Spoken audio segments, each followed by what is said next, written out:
Hi everyone, Cassie here from Primrose Dawn, and welcome to week 3 of the Delvine Bralette sew-along. This week we will be sewing the darts in the front. We will be sewing the front into both layers of the cradle and enclosing the seam. We will be sewing the princess seam in the back and adding some top stitching. And we will be assembling the short bra straps. Let's get started.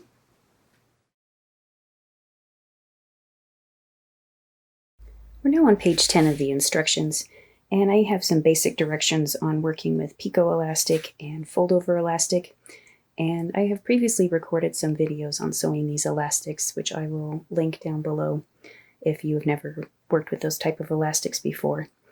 And at the bottom of the page I have a little bit of information about stretching the elastics in this pattern. Now, how much you stretch the elastics will depend on the type of the elastics that you're using, how much stretch they have, and your personal preference. So I give a few general guidelines. If you're working with front B that has elastic along this inner neck here, you'll want to just apply very little tension just to hold the fabric in place. You really don't want to stretch a whole lot because then you'll end up with ripples in the fabric. The main areas that you want to stretch the elastic are around the armhole curve. And if you're using one of the other fronts that doesn't have the keyhole opening, you'll want to apply very little tension along the neckline area. Now when you get down to the band, you'll want to measure around your body and subtract the 2 inches for the hook and eye. And how tight or how loose the band is really just a personal preference. I need my bands to be rather tight, so you see I have a lot of rippling in the fabric here because the elastic is quite a bit shorter than the fabric. So if you haven't worked with fold over elastics or picot elastics, you might want to make a few practice swatches just to get the hang of how much you stretch the elastics while you're sewing. Moving on to page 11 of the instructions, up at the top, I have some general instructions for making straps. We're not going to cut our strap elastics just yet. I just wanted to have this information near the beginning of the pattern. Later on, when we get towards finishing the bralette, I'll have specific instructions for each style to what length you need to cut the straps. Now I will be working with cradle G, which does not have the lace along the bottom, but I did want to point something out for cradle H if you've chosen to sew that view.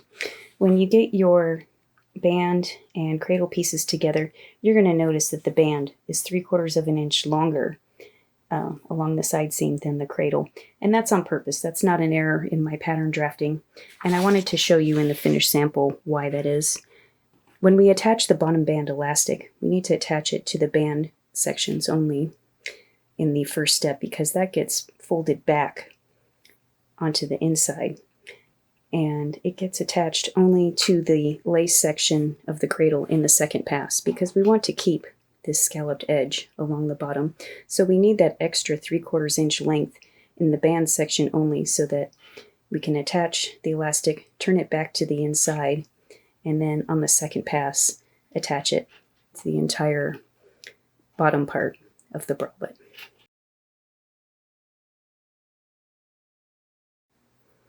I have my first dart pinned, and as you can see I have the 2 sets of markings, one from the front and one from the lace overlay, and they didn't really get aligned very well, but my cut edges aligned, so I probably just didn't transfer the markings very carefully. I hope you'll do a better job than I did. So I'm just picking a set and going with it to make my dart.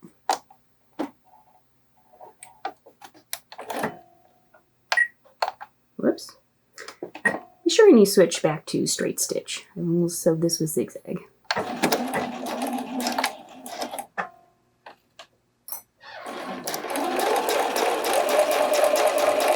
Just follow the curved legs of the dart. I have to sit pretty far away from my machine to film this for you, so sewing might get a little wobbly. As you get near the top, you want to get pretty close to the edge and just kind of sew along the edge. So hopefully give you a nice point up at the top. I'm actually going off the fabric here.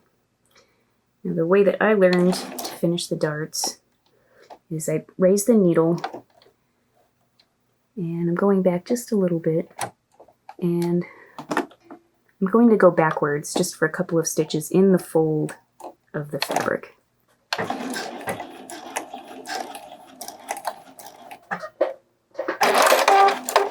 Oops, sorry, I'm shaking you a little bit. Okay, so my first dart is sewn. I'll come back once I've done the second dart. I finished sewing both of the darts and take a look at them from the right side, make sure I like how they look. I think they look nice. So now I need to trim the dart allowance here. So I'm going to use my scissors and just carefully cut about 1/4 of an inch away from the stitching.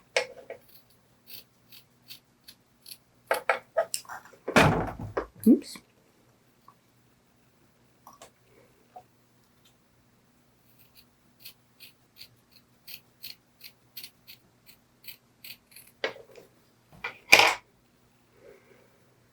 And I can finger press this open. Maybe I'll go to my iron and use my my boob knob to press it open a little bit, although in synthetics they don't exactly press well. But there, that's the dart all sewn up.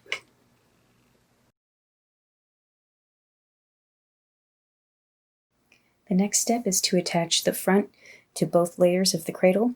I'm going to do this in 2 separate passes, so I'm going to first attach the front to the main cradle, and then in the second pass we will align the cradle, sew in the cradle lining.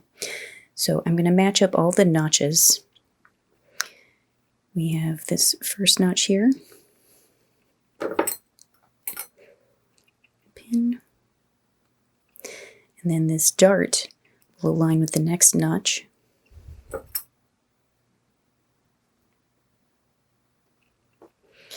And then lastly, this notch will align with this notch on the cradle here. So after I pin this, I'll go back and fill in the rest of the pins. And I'll come back once I have everything pinned together. Okay, I have the cradle pinned to the front, and I want to note that if you are sewing fronts B or C, when you pin the cups to the cradle, you'll want to start at the armhole edge on both sides and work towards the center. The cups are sort of angled towards the front, so if you start in the center, you're probably not going to get the right angle, and it might look like the notches don't align properly. But if you start at the armhole edge and work your way towards the center, they will align. Now that I have this all pinned, I'm going to sew my 1/4 inch seam carefully along this pinned edge.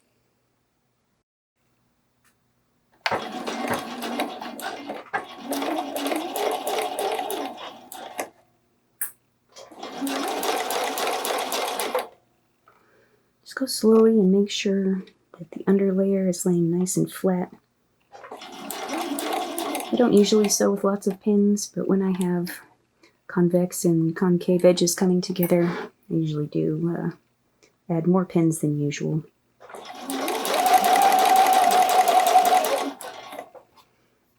You can feel the under layer is getting a little wrinkled, so I'm just going to readjust.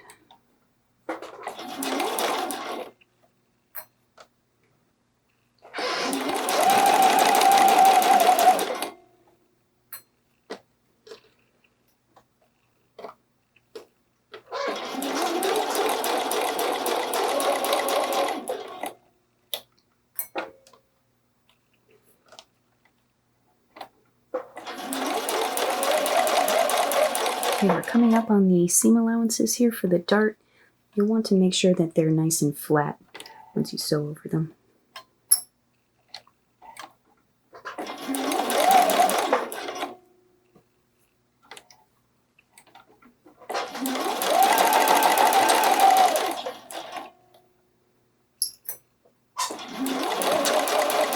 Okay, I'm approaching this center front here. And this is really where you have kind of the pointed edge on the cradle coming in to the pointed edge of the front. So I'm going to try and pivot directly in the center. I'm going to try to not get any lumps in my under layer. Oops, I already moved it. So I might hold on to this under layer with my finger here. This is the tough bit. It doesn't always come out perfect. If you're a perfectionist, you might have to do this over. I'm usually not a perfectionist. Pivot a little bit there. Keep going.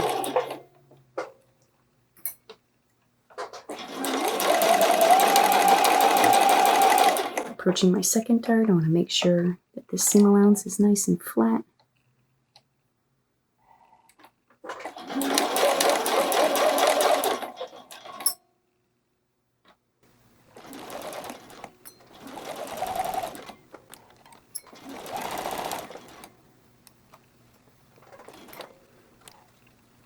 It's getting a little tangled up under there.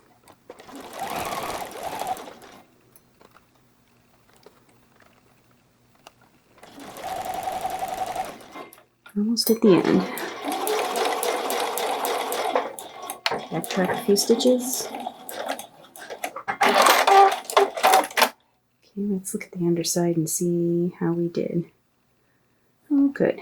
Nothing got caught up. So if we flatten it out, there, that looks nice. So I'm going to fold this back how it was. And now I'm going to pin the cradle lining. So we have the cradle on the underside here in the main fabric. I'm going to pin the cradle lining on top of the wrong side of the cups. So the right side is going to go towards the wrong side of the cups. And I'll come back once I've done that. I've pinned on the cradle lining now, and I'm going to try to sew right over my previous stitching line. Since I used this sheer stabilized tricot as my lining, I can see right through it, and sewing over my previous stitching line shouldn't be too much of a problem.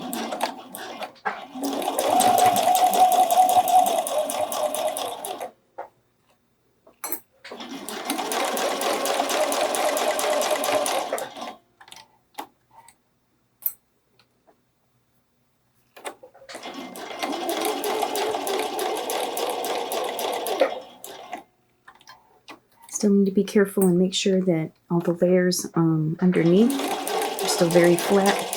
Don't want to get any sort of strange tucks.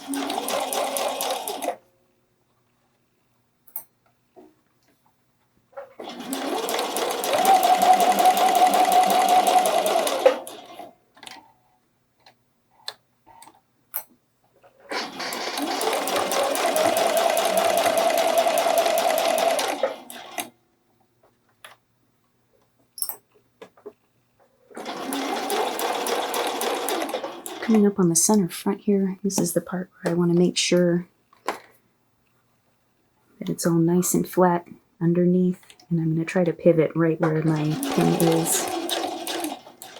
Actually right in front of my pin. I can see that's where I pivoted before.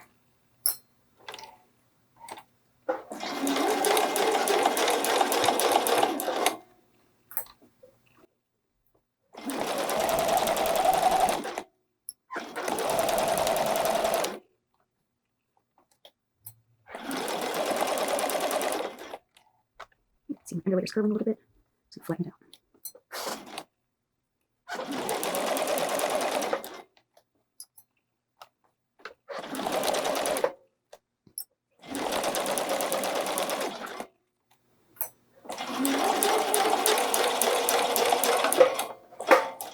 Okay, back stitch a little bit. Let's see how we did. Get the underside. Make sure nothing got caught. I'm impressed.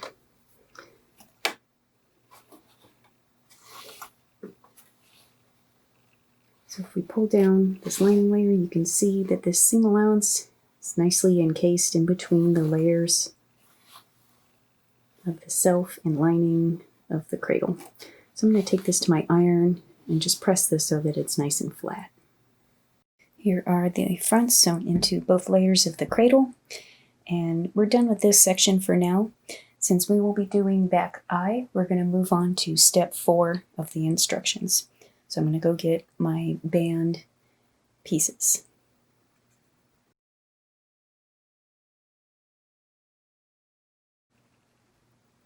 I have my inner and outer band pieces here, And we're going to sew this princess seam. So we need to put them together, right sides together, align the notch, and pin along this seam.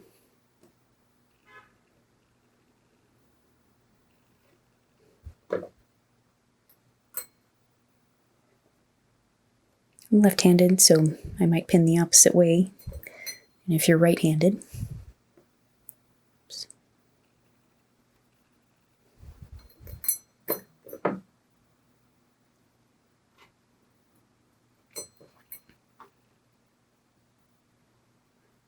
okay, I'm going to sew a 1/4 inch seam, a straight stitch all the way down.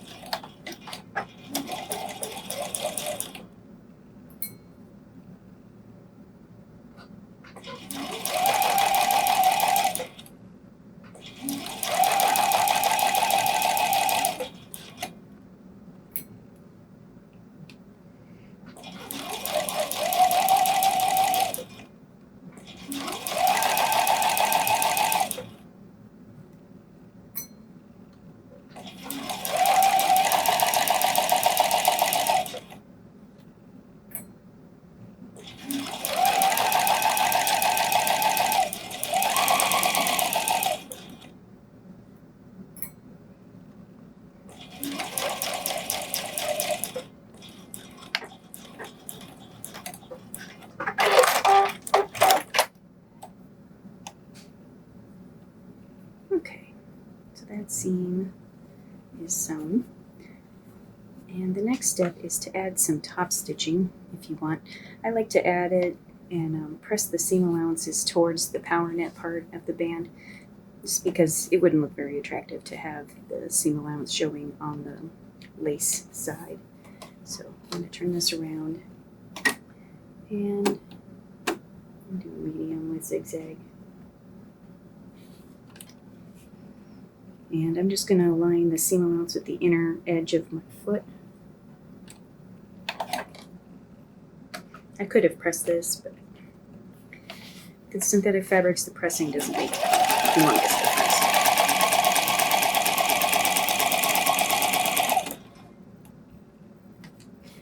I did have someone ask me about adding power net behind the lace section. They were concerned that the lace wouldn't be strong enough to be part of the band. If you feel like you need some extra security, you can add some power net behind the lace as well and just sew it with some zigzag along the scalloped edge.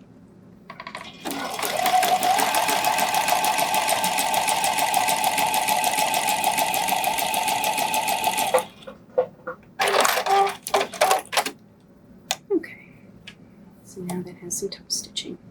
So I'm going to repeat this with the other side of the band. Here are the finished band pieces.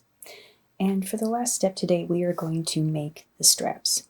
Now I've cut my 2 6-inch pieces of strap elastic, and I have my rings and sliders. And in case you were wondering, the straps on this are very short, and you don't necessarily have to make them adjustable. I know that my size can fluctuate, so that's why I decided to add adjustable straps to this particular style. But if you don't typically need to adjust your straps a lot, you could just continue the fold over elastic into self straps. And I'll show you what I mean. I'm going to put this aside. And on one of the samples I made, I continued the neck and armhole fold over elastic into some straps. And at the end, I put it on my dress form because I made this sample for my dress form. And I determined what the appropriate strap length would be. And then I just attached the ends of the fold over elastic to the back of the band. Now I didn't stabilize this, so it's still quite stretchy. If you were going to make this for yourself, you'd want to add some either clear elastic or maybe a very narrow twill tape to stabilize this strap so that it doesn't stretch too much, otherwise that really won't offer you any support. But if you prefer to not have an adjustable strap, you could do that as an option. But I am going to make the adjustable straps, and we are going to refer back to the instructions on page 11 for making the straps.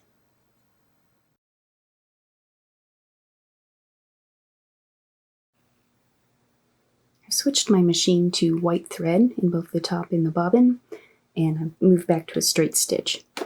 So I'm going to thread the strap through the slider. This is the right side of the strap I have facing up, and pull some through. Okay, that's maybe, I don't know, a little bit more than 1/2 inch, and put this under my presser foot. I could probably get away with a little bit less, but I also don't want to fight with the cut edge.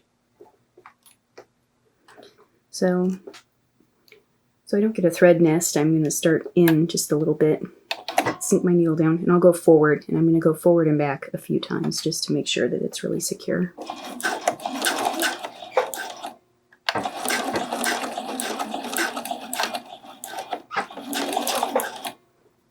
Now I usually use the thread cutting function, but I find when it starts off with a really short tail in the bobbin, that makes kind of a thread nest underneath. So I'm just going to cut this manually with my scissors. Oops. Sorry, my hands shake. It's hard for me to grab things. Okay. Just cut all my threads there. Okay, so I got decently near the edge of the strap. Looks kind of nice on the front. I'm going to put my ring through. This is the wrong side of the strap facing up. Put my ring, feed it through the slider. I'm left-handed, so you might have to do this operation the other way if you're right-handed. And there, we have our nice little tiny strap. So I'm going to repeat it for the second strap. That's it for this week. Next week we will be attaching the back bands using the burrito method to encase the seams, and we will be attaching the bottom band elastic. If you have any questions, leave a comment below. Bye for now.